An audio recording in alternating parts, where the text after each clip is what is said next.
at REVINATE, and I'm excited to welcome you to the International Luxury Hotel Association's webinar on delivering an unforgettable guest experience through omnichannel marketing. Moderated by me with a panel of hotel industry leaders, including Mathew Evins, CEO of Evins Communications, Louise O'Brien, the Regional Director of PR at the LANGHAM Hospitality Group, and Phil Koserowski, the CMO at leading hotels of the world. We're really excited to have these incredible hotel leaders with us. And today's webinar is brought to you by REVINATE, the global leader in driving direct revenue for hotel and resort groups. We actually do this by directly connecting guests with the hotels via phone, email, mobile messaging, and web chat.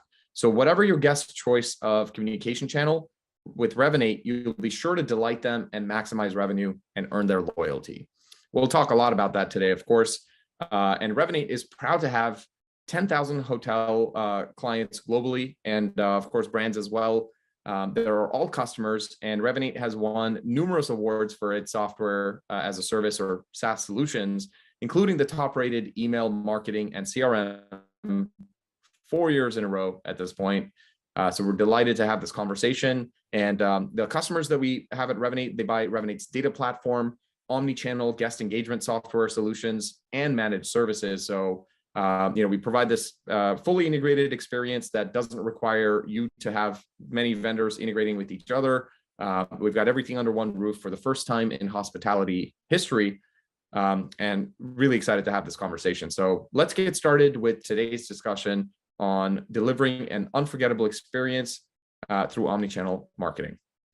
To start off, let's talk about what has changed with guest behavior over the last couple of years. And certainly we're seeing booking windows change. We're seeing guest behavior change in terms of how they want to book and connect with the hotel that they're doing business with. So let's start with Phil. Phil, any changes that you're seeing out there?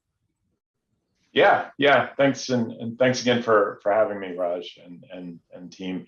I think so much of what we're seeing right now is we're connecting it back to the impact of COVID. And one of the, I think, very positive trends that we're seeing is there's a trend overall of guests wanting to get right to the source and going to hotel direct, probably driven during the pandemic by wanting to get more information about the specific health and safety measures that are being taken by the hotels. But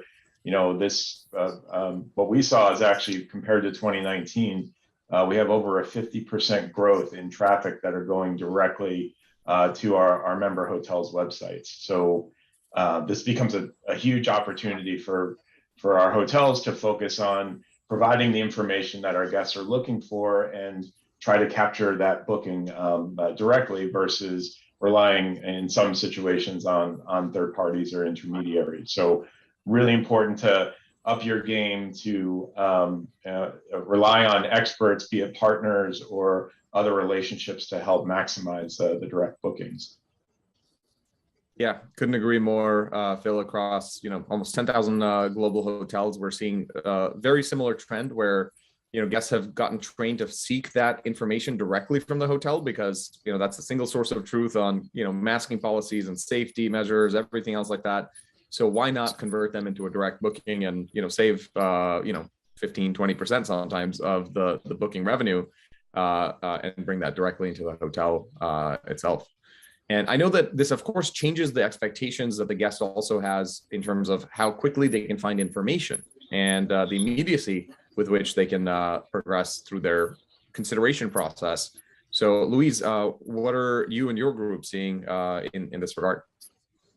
We're definitely seeing an increased expectation of immediacy of being able to receive information in real time, which more so than ever before. That was already on the upswing prior to the pandemic, but to Phil's point, now they're looking to the places that they're planning to stay, whether that's a hotel or a vacation rental, be able to provide that information in real time of what the current protocols are, what the safety protocols that hotel or group has taken, in that regard, and they're utilizing social media in that regard. So a lot of times, the focus on social media internally at a hotel or a hotel group is part of the marketing department. But more and more, it's now being used as a communications tool with operations, with reservations, with concierge. So it's a very interesting time where we all have to sort of work within a 24-hour window to get back to people right in the minute that they ask us for things. So it's a really interesting time. I think the immediacy need is not going to go anywhere anytime soon. I think it's going to be an expectation for a while to come. Absolutely. Yeah, it seems like everything is getting more real time. And certainly, as hoteliers, we're no longer competing with just the expectations set by the hotel down the road, but rather with the expectations being set by Grubhub and Uber and everything else being completely on demand and at the guest fingertips. So why not their luxury hotel experience as well? I think around that, it's interesting. We've seen, guests actually messaging more on social media, expecting that immediate response. We've also seen a pretty stark decrease across our portfolio in terms of the short booking windows. So, that seems to have really changed pre-pandemic and during the pandemic. So, Matthew, what are you seeing in this space, and any insights to share there? Thank you, Raj. I think what we're seeing is there is a tremendous pent-up demand, not just for travel, but for experiences. They want to be transported. They want to be cared for and taken care of. They also want to know that they're being kept safe. I think as a result of the pandemic, where I think a lot of individuals were living vicariously through a hotel's content, now they want to experience it firsthand. And they want to do so in a purposeful way, in a meaningful way.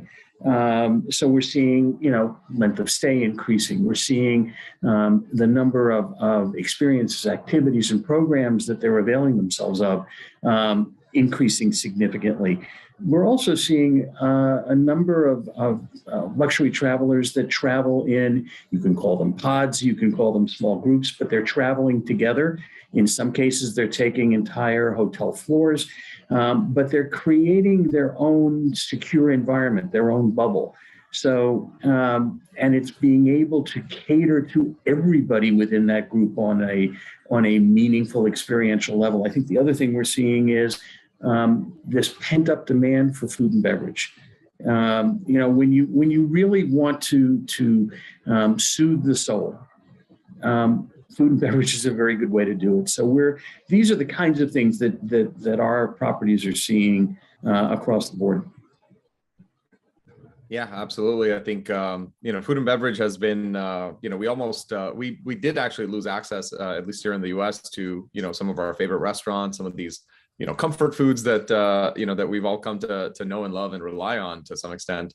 And that experience certainly seems like it has been dynamic, and it has really reset expectations. So interestingly, one of the things that we're seeing is that guests just have a different level of expectation, out of their hotel stay, and similarly out of their food and beverage experience. People are craving connection. And Matthew, I think you made a great point there about, people scrolling through Instagram feeds for, hotel companies and destinations, and fantasizing about, what they couldn't have during the pandemic. And as of right now, I think most regions are starting to open up access, which means that we finally have the ability to deliver against that at this critical time. So one interesting thing that this brings up, of course, taking the global perspective, is what is the impact on privacy and the kind of changing regulations, especially with, we've all heard about GDPR, we've all heard about the demise of cookies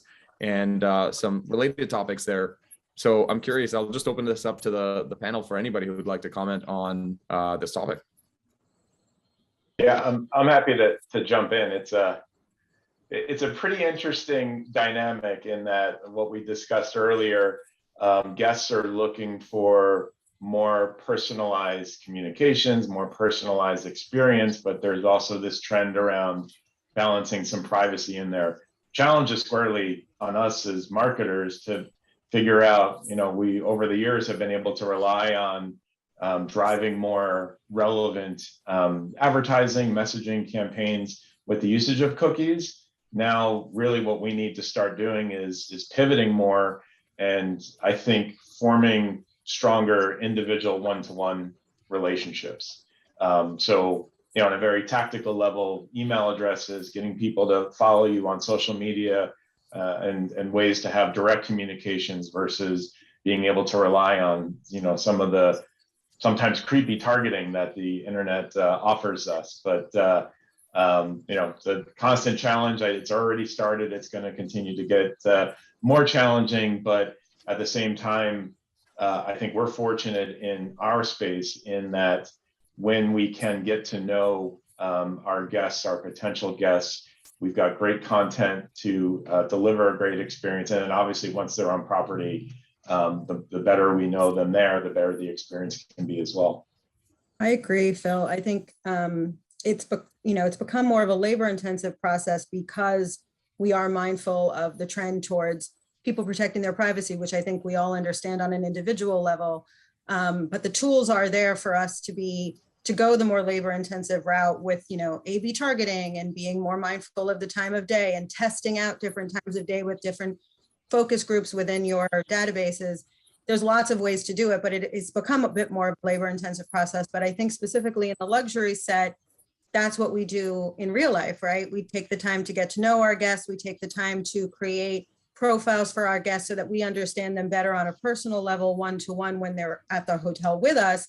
So now we just have to do that on the data collection side with an eye towards keeping their privacy safe as well. But the tools are there. It's a very different process than it was. And I agree with you. There was some creepier tactics that I think we're all shying away from, but utilizing the tools we have now in a smarter fashion to make sure that we can have that communication with guests and create that personalized experience before they arrive and then once they're on property with us. And I couldn't agree more because, in many ways, one-to-one marketing has come into its renaissance. Guests and prospective guests of luxury hotels, they don't want to necessarily be marketed to. They want to be enlightened. They want to be inspired. They want to be engaged. They don't want to be sold. And one of the best ways to do that is content. So we're seeing this greater demand for rich content that is really more cultural than it is promotional. But going back to what Louise said, it is knowing the guest well enough to determine what content is engaging and appropriate versus what content is clearly marketing-driven content. And we're seeing actually a backlash to that right now. Yeah, that makes a ton of sense. And Mathew, I love what you just mentioned about, the one-to-one marketing, era, I think has arrived, and it's starting to become more and more of an expectation by guests because that is how they're being marketed to in other spaces where, data and technology may have progressed faster than in our beloved hospitality industry. And what's really interesting about this is that in a lot of the communication channels that we at REVINATE power, including the phone, text messaging, web chat, and even email, when you are talking with that guest one-to-one, you can offer them something not just bespoke, but also something that doesn't necessarily have to stay within the confines of the best available rate agreements that you have. Because when it's a phone call, then it's something totally bespoke for that guest. It is probably what they're expecting anyway. And we've seen some incredible revenue results as as a byproduct of this. And of course, this brings us back full circle exactly where we started, which is that guests are coming to the hotel website more. They're booking directly more. So why not take advantage of that opportunity? Because it is not just about this one booking or this one stay, but about attracting their entire group, maybe their friends and family, and earning their loyalty over a period of time to keep them coming back to your hotel. Because we already know all their preferences. We have, created a bespoke experience for them. And they know that when they come back, that we will greet them in a personalized way, not as, a random person walking into a random hotel. And certainly for luxury, that seems to be a very important differentiator for us. And on the topic of loyalty, I just wanted to go around the room again, just to ask, how has loyalty shifted and what is the role of loyalty in 2022 and beyond? And how is that different from, what we were seeing prior to the pandemic? I'll jump in if I may. Actually, Phil, please. I mean, that's a huge question with so many facets to it. I mean, I think one of the key shifts in mentality we needed to have internally was loyalty is not about getting your travelers to be loyal to you. Loyalty is demonstrating that you can be loyal to your guests. We're in the midst of making a number of different changes to our loyalty program, but I think the biggest thematic change is pivoting from it. I think you kind of have to have the rational benefits, the points, the reason, the benefits. But I think part of what COVID has done, and part of, frankly, what the luxury traveler expects, it is more about the emotional. And I think the true magic that we have as independent luxury hoteliers is the ability to take that one little insight and produce a remarkable moment. So as we continue to evolve our loyalty program, one of the biggest areas of focus is on that profile. And what we kind of call it internally is the ability to really wow a first-time repeat guest. Our hoteliers are amazing at getting to know and getting to learn someone staying at their hotel, and then being able to take those insights and make a very special experience. The challenge with a collection like Leading Hotels of the World is when they move to the next hotel, if they've never stayed there, that learning process has to happen again. So one of the pieces of what we're relying on the loyalty program on is to be able to take those insights from the one GM provided to the next one, so that they feel like a repeat guest, even if it's the first time that they're staying at that hotel.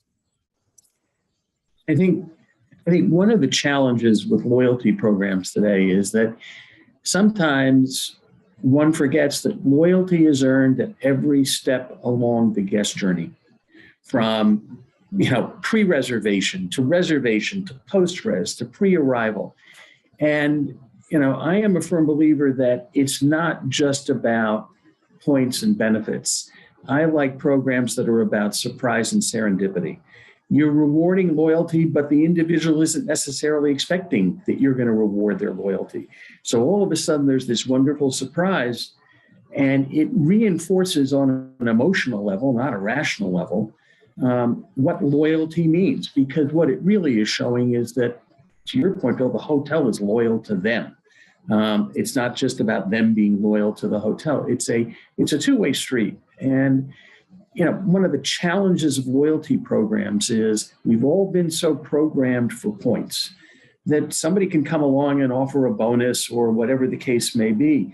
We happen to think that the best loyalty programs are those that reward guest engagement, guest experience, and repeat visitation, not because they're coming because of the benefits, but because they're returning based upon the experience they had in the first place.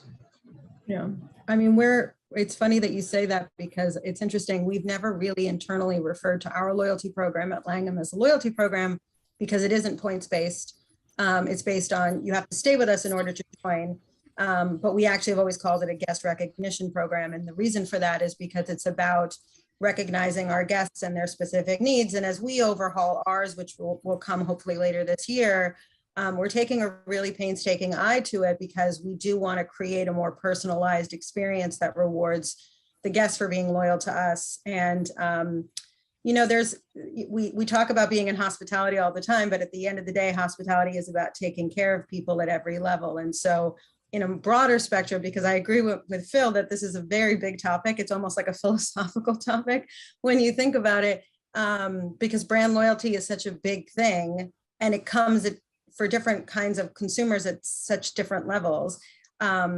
We during the pandemic, all the hotel brands that chose to be lenient with cancellation fees and things like that, that was an attempt to make sure that you knew that we were loyal to your business as much as we hoped you were loyal to ours. because we wanted to take care of you when we couldn't take care of you in person, by making it a bit easier for you to decide to choose us later. Take your time. Don't come right now if you're not ready, but we're here for you when you are. And so for that reason, I think we've all taken a keen eye to, in the industry wide, taken a keen eye into what loyalty means to our individual brands. Absolutely. I think that goodwill that many hotel groups chose to show towards their guests, and the leniency in policy, guests do remember that, and guests are smart. They know what they want. They are paying attention, and certainly I think I also echo the sentiment. We believe in this fully at REVINATE as well, that Mathew, loyalty is earned at every step of the way. One of the things that we hold very dear is that the purpose of every interaction is to foster the next interaction. That guest should want to come back. It's not just about the point, the points balance that they have, or some expiring, offer or promo code. It's truly the experience that's having them come back. On that note, let's move into our next topic, which is strategies to reach and engage consumers while driving revenue. And certainly, we know the power of engagement, but being able to drive engagement and drive a ton of revenue from that keeps everybody happy around the table. So Phil, let's start with you. How did you guys at leading create the right kind of experience, especially when our hotels may not have been open, and during this pandemic experience that we've all had? Yeah, I can still remember at the start of the pandemic when we were looking at our marketing strategy and our approach, and I think one of the core insights we had is, to your point, guests can't travel now. We can't be deaf to the conditions of the world at that time. So trying to drive booking messages didn't make sense. We were also all month after month sitting at home, just dealing with this terrible environment. So one of the things we did is we introduced a campaign called the Hotel Experiences from Home. And it was essentially, how do we keep the connection of our guests to our hotels so that when they're ready to travel, we're top of mind? But it also served as just an escape from the daily mundane. So, we had inspiring design, at-home design, or design tips for at home that were inspired by our hotels. We had the great hotel breakfast recipes. We had, for the evening, some of our great cocktail recipes, which we put out there. And we also introduced, as part of it, an Instagram world tour, where it was just a 10-minute video filmed, from one spot at one of our many resorts, where you could just sort of get lost in, well, I'm not sitting at the beach right now, but at least I can feel like it at this time. So what we were doing at that time was not even talking bookings or anything else. It was just, let's dream together. Let's get a little bit of a respite and an escape. And then what we saw, like gangbusters, as soon as destinations were opening up, our travelers were ready to go. So it wasn't driving bookings as specifically as part of that, but it was a key part of engagement in the overall funnel. What a great way to stimulate the imagination. And when you can't drive bookings, at least drive desire, which then, of course, will manifest at the right time. So amazing to hear about that, Phil, especially given all of our expectation of a 2-week lockdown that we all went into March 2020. It was like 10 years ago. But on that note, Mathew, I understand that your group may have had some creative new ways to capture revenue, as we have welcomed guests back into the experience, and of course during the lockdown as well. So curious to hear from your perspective. It fell into primarily the category of, if I can't be there, how can I have an experience that's evocative of being there? So a number of our hotels really focused on e-commerce. For one particular hotel, we sold more teddy bears than we had sold in the prior 2 years. But we realized it was something that was providing a sense of comfort.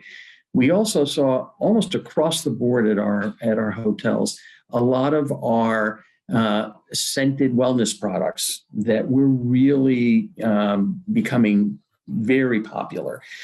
So whether it was scented candles, whether it was scented oils, scent and wellness and well-being go hand in hand. So a lot of these products that hotels had and have really were appealing to guests who couldn't be on property. And in one particular hotel, one of the things that guests love is they have a very well-known coconut cake. And quite frankly, we had to figure out how to be able to FedEx a coconut cake and do it so that it arrived in the same condition that you would have it if you were on property. And we actually were able to figure it out. And it meant so much to people who couldn't be there that they actually ended up gifting it to their friends, as well as gifting it to themselves. And I think that was one of the other things that we saw was if you can't actually experience travel, you can give the gift of travel for the day that you can travel. So whether you're gifting it to friends or it's a self-gift, we were seeing, a fairly significant expansion of gift cards from a revenue standpoint. And what a great idea. We can't go to the hotel, so let's bring the hotel to us. That's awesome. Louise, what are the strategies to engage the consumer while still driving revenue that have been successful for you? We also have really taken a stronger look at our gifting platform. Every one of the hotels in our portfolio invested more into those platforms during the height of the pandemic so that we could start rolling out the opportunity to plan ahead for travel. Although we did, as I've previously mentioned, make our cancellation policies more lenient and do everything in our power possible to accommodate guests as they canceled and rebooked and canceled and rebooked when COVID restrictions were in flux throughout the 2/10 years that we were all home.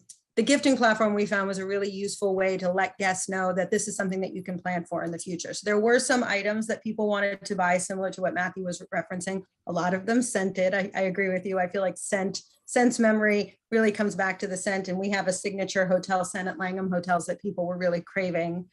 Sometimes we sent them for free just to loyal guests who really missed us, which was just something we chose to do to keep us top of mind with people who were missing us. But the gifting platform has come in handy, not just for, you can buy a gift certificate for a certain dollar amount, but we decided to get creative with it and create experiential gifting on that platform so that you could in the future buy cooking classes at the Langham London, where we have a cookery school, or a gourmet experience at the Langham New York, where we have a Michelin star restaurant, I Fiori, so that in addition to just planning for your future travel, you were sort of planning for the really unique experience you could have when you were ready to go. So that was something that we found really useful, a really useful worth of investment in time and in budget. And we're seeing the return on it. We're seeing that more people are going after those experiences than they are even just the denominational amount gift cards, which I was surprised by because they're often at a higher price point. They involve a little bit more of an expense of time when you book them. You have to be a little bit more careful about when you book so you can, make the reservations for all the elements. But I think that's what people were looking for, because I think people were really missing experiences, going back to what Mathew said earlier. So that's been something that we found to be really fruitful. That's amazing. And certainly I think the olfactory smell, or the sense of smell, has been found in neuroscience to be the oldest smell. So of course, if we can anchor there and we can have the guest smelling our brand even when they're not at the hotel, what a powerful way to make a connection, and an emotional Absolutely. connection at that. Going back to Phil's earlier point, I think it's a really fascinating way to kind of almost unbundle the hotel experience, provide it to the guest where they are when they're able to access it.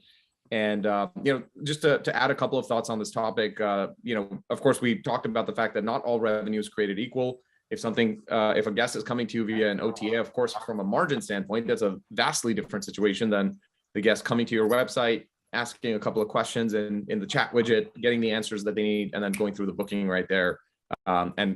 You getting a full rich guest profile.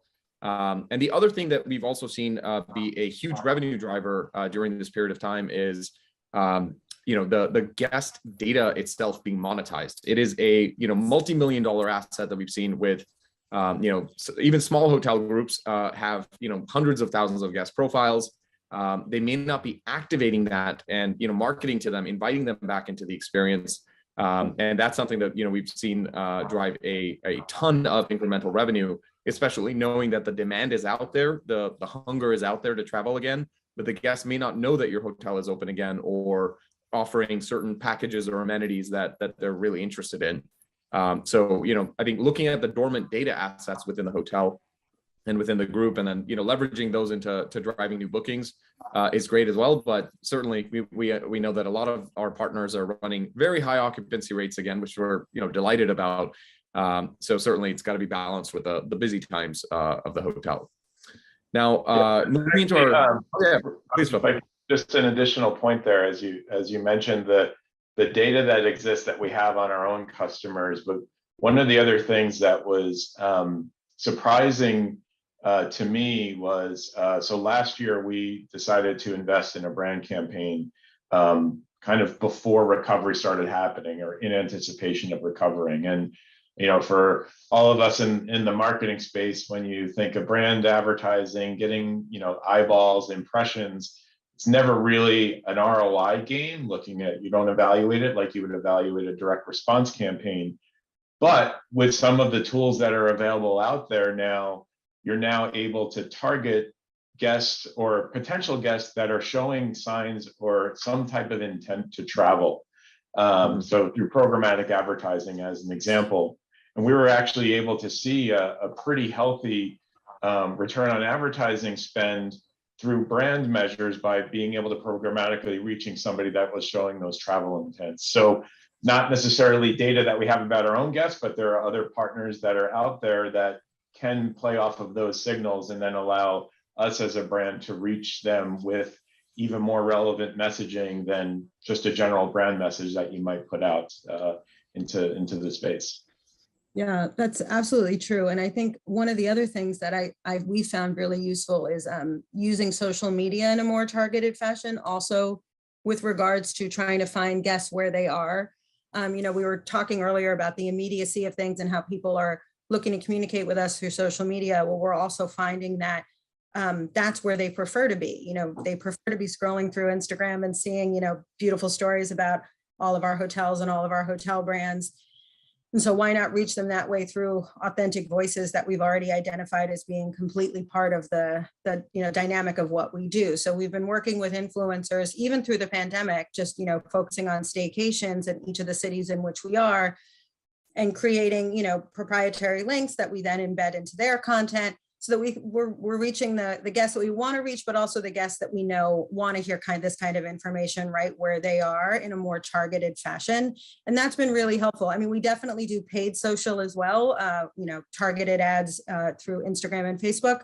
But the combination of the two, I think, has is the sweet spot of being able to reach people on that platform, which more and more is not just becoming their aspirational viewing, but where they book, or where they at least get through to our website so they can decide if they want to book. I think it's to Louise's point, it's also making sure that if you're going to approach it in an omni-channel way, it's not making sure that each channel is duplicative, because that doesn't serve the purpose. Each channel almost has to be complementary and accretive, because you want to create that sense of mystique. You want to create that reason to look on multiple channels or to be engaged by multiple channels. So you really need to look at each channel and define what is the content that's particularly effective to that channel, or influencer that may be particularly effective to that channel. And what is it that, in terms of doing the guest targeting, it's a micro strategy, not necessarily a macro strategy. And that's challenging in an omni-channel type of an approach. It's true. That's really true, Matthew, because I think sometimes people hear omni-channel and they think of just like throwing spaghetti at the wall and seeing what sticks. And that's not really what, it's like, it's really dividing it up and figuring out how to speak through each channel. And so that's really smart. And I completely agree with you. Yeah, this is I'm so happy to hear that, because this is exactly what we hear, which is that the medium is the message. So the same thought expressed in 4 different channels will look completely different, because especially when a guest texts in, for example, they get right to the point. They're not gonna, do the pleasantries and all that stuff. It's just like, need towels, 4 bath towels, like just that's it. It could be that short, and that is truly luxurious for the guest to not have to sometimes engage with a person if they're not looking to do that. If they're in a rush and they need service, we have to be, meet the guests where they are. I think exactly as you said, Louise, and each channel being accretive is very important. I think right now what we see in the industry, being, I think, the only omni-channel player that is able to provide all of these different services, is that a lot of different single channel type of solutions exist out there where they can be cobbled together or somewhat integrated, and then they don't fully talk to each other. So they're not even cohesive just yet, much less accretive to each other. And that was one of the thoughts of, bringing all these things under one roof, and really enabling that accretive conversation where if you express a certain preference when you're talking to one of the agents on the phone, and later when you message in, or you respond to an email offer, we are looking at one rich guest profile that's aggregated across all these channels without having to chase down 7 different vendors. So I know we all are experiencing vendor fatigue as well in the industry, and certainly I think that's another area for rich discussion. But in the interest of time, I'd love to move into our final topic, which is my personal favorite, which is about going beyond delighting guests and into creating unforgettable experiences. And of course, we know that this is a place where we can talk a lot about anecdotes and stories and some of the big wins that we've seen out there. And Louise, maybe we'll start with you on how it is that Langham thinks about creating unforgettable experiences, and any notable ones that you'd like to share. Well, we're a small enough brand that we can communicate within our hotels, can intercommunicate quite freely, and they often do. I mean, it's sometimes just as basic as one GM texting another because one of their VIPs is coming to another hotel. But we are working to create more comprehensive guest profiles, because I think what happens with a lot of hotels in different parts of the world is they have different means of collecting data on guests based on what vendor they used locally, and sometimes they don't communicate with each other. So we've gotten to the point where we can communicate with each other in a more technological fashion, not just the old-fashioned way of picking up the phone or texting each other. But we do make a very strong effort to create those profiles and have personalized welcome, so that if a guest who frequently stays with us in London comes to New York, something special is waiting for them that lets them know that London remembers them and let us know about a little bit more about them. And we have a lot of great examples, because we have some of I think our best asset as a company is our colleagues. I mean, we just have some of the people who are the best versed in what I call the art of hospitality, which is honestly something I don't think you can teach. And we have those people working for us, I'm very proud to say. So we have lots of examples. One that springs, there was a frequent guest of our London hotel who was homesick for Indonesia, which has been one of the destinations in the world that was more austere in their measures of letting people in and out. And so we made sure that he had an Indonesian meal from a local restaurant in New York waiting for him when he got to New York. And that's just something that we did because it was important to us that guest felt well taken care of. And it's not about how much they spend, it's that they've shown loyalty to our London hotel. And so we want them to know that they're part of the Langham family, whichever Langham they choose. So that's something that our colleagues do on a daily basis. I'm really very proud to work with all of them. Yeah, kudos for creating that unforgettable experience and warming someone's heart when they sounds like needed it most. And certainly, that's going to be a loyal guest for decades to come as a result of that experience created. We've also seen this, massive shift in travel. Of course, prior to the pandemic, we were looking at about 40% leisure, 60% business for a lot of North American hotels, and we've seen this shift in the balance has now fully shifted in towards about 70% leisure and 30% business travel from what we're seeing so far. Certainly, we will see these trends changing. It's a dynamic environment. But going to Phil, I'm curious, how is it that you're catering to this leisure audience, this revenge travel, as we've all heard about, type of audience? I'm sorry, what type of travel did you say? The revenge travel or the pent up, demand that exists out there. Oh, for revenge travel. leisure Yeah. travel. Yeah. Yeah, it's Or making up for lost time travel. Let's call it that. yeah. I mean, well, yeah, we're seeing that. I think we talked about this a little bit earlier with, the type of travel that the leisure traveler is looking for. Like we're seeing double the amount of travel going into resorts and mountainside and that type of environment. And we're seeing it's like 88% growth over 2019 in those that are looking to book suites or larger spaces. So, that's a question I often ask myself: is that going to continue? Are guests going to decide, no, I'm going to choose and opt not for the suite and go for a more traditional role? I'm holding out hope that our guests will want to continue to have those great experiences. One of the things we're focusing on a lot, and this goes back to your point earlier, Raj, about like the expectation set with with the Ubers of the world and others, is digitally enabling and providing a much richer on-property experience through the use of mobile. Many of our hotels have been enhancing their mobile app experiences over time. We're in the process of rolling out a mobile app that will allow us to pull together all of the experiences that are offered at each of our individual hotels.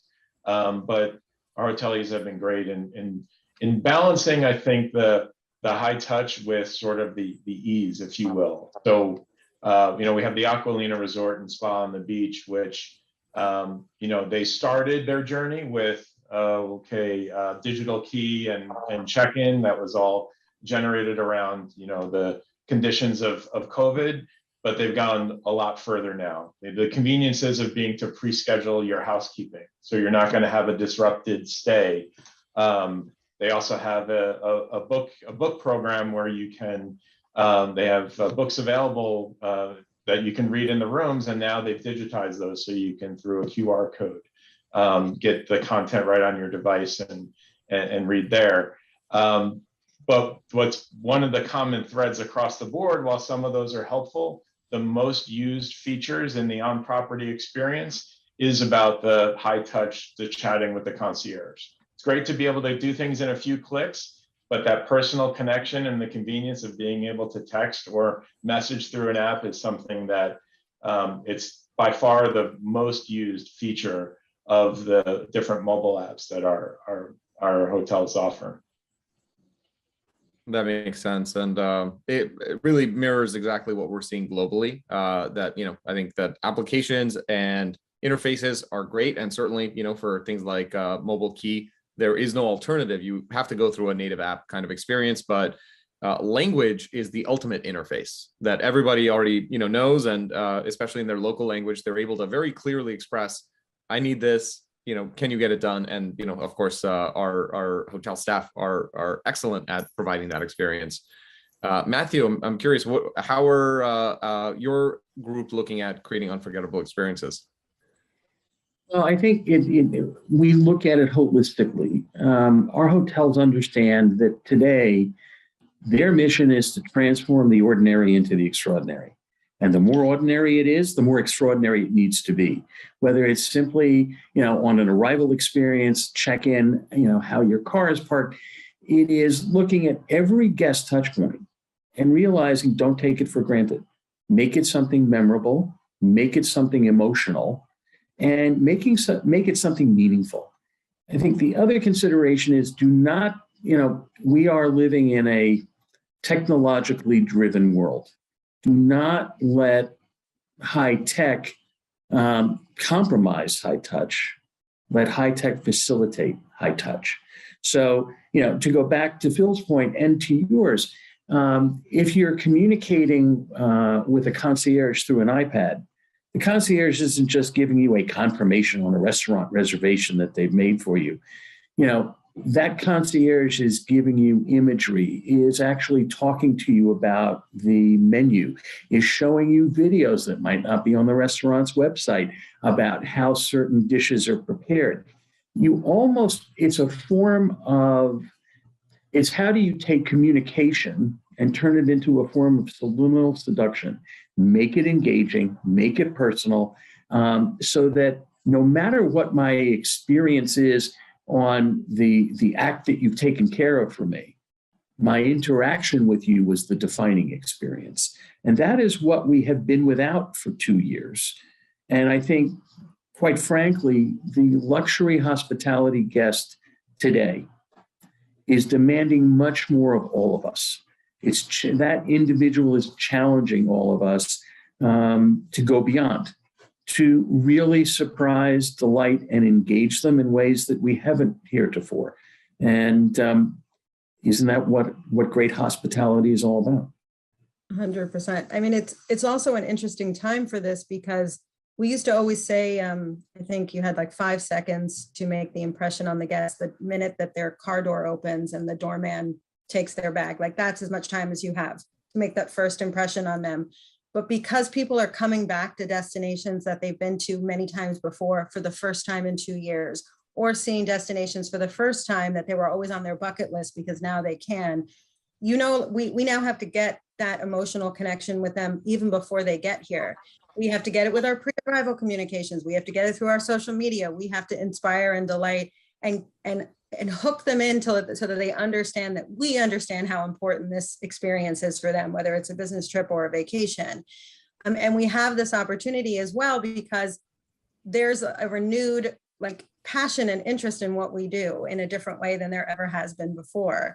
I know for me, the first time I go back to some of the cities that I've been to 100 times, now that we can go back to them, is going to be even more magical than it was. But there's also a lot more opportunities for me to experience the travel part of it and the hospitality part of it. I'm going to be paying more attention to every single thing. So no one's going to book your hotel because you have beautiful flowers in the lobby, but have beautiful flowers in the lobby because every single touch point is part of the experience now in a different way, from the technological side to the real life side, in a different way than it's ever been before. So it's a really interesting time for us to showcase our hotels. But Louise, if I may, it goes back to what you said before. It's about the art of hospitality. That's the opportunity we all have. The science is a given. The art is what makes it human. Correct. Yeah. Very well put. And could not agree more that, as travelers, I think everybody's lens has changed, and now we look at our traveling experience through a completely different lens. And similarly at the hotel level, staffing has been a huge issue, through the pandemic, and one a little bit of silver lining around that, dark cloud that has been over our industry for the last couple of years is that the folks that are there at the hotel now, they really want to be there, right? They're on average getting paid a lot more. They're seeking these jobs out and ignoring other opportunities in the market, which is very attractive for talent at this point. And, ideally that we have, guests that are hungrier for these experiences and, staff that are talented and really well equipped to be able to provide that incredible, art of hospitality experience. With that, I'd love to, just summarize some of the incredible learnings that we had from the panel today. The three biggest ones that stood out to me are that loyalty is earned at every step, that, the emotional connection is the most important part. That is what keeps guests coming back. The other, point about the first time repeat guest is really, incredible. I think that's the power of rich guest profiles and making sure that, they can travel with the guests from hotel to hotel. That has not been possible until very recently. And, it's amazing to see how we're operationalizing that in the luxury hotel space. And beyond that, I think that the other point that really jumped out is meeting the guests where they are. Right. Whether it's, pre-stay on the website while they're making a booking, being able to offer assistance, or it's during their stay with a, concierge where you can just message in and get exactly what you need in a few seconds. Or it's maybe post-departure when they're starting to ideate on their next adventure, their next journey, and being able to welcome them on a phone channel or social, or, just be able to provide them the content. So just wanted to, say thanks to our incredible panel. And I think the biggest thing that seems to tie everything together here is the power of going direct and having a direct relationship with your guest and being able to provide that direct, unforgettable experience that will keep them coming back. So thank you all. And to close, we'd like to thank everybody for joining the International Luxury Hotel Association's webinar series. If you found the webinar to be of value, please do share this with your friends and colleagues. The recording will be made available, and the recordings of past webinars can also be found on the ILHA's website at the ilha.com under the webinar series. So thanks all, and take care. Thank you.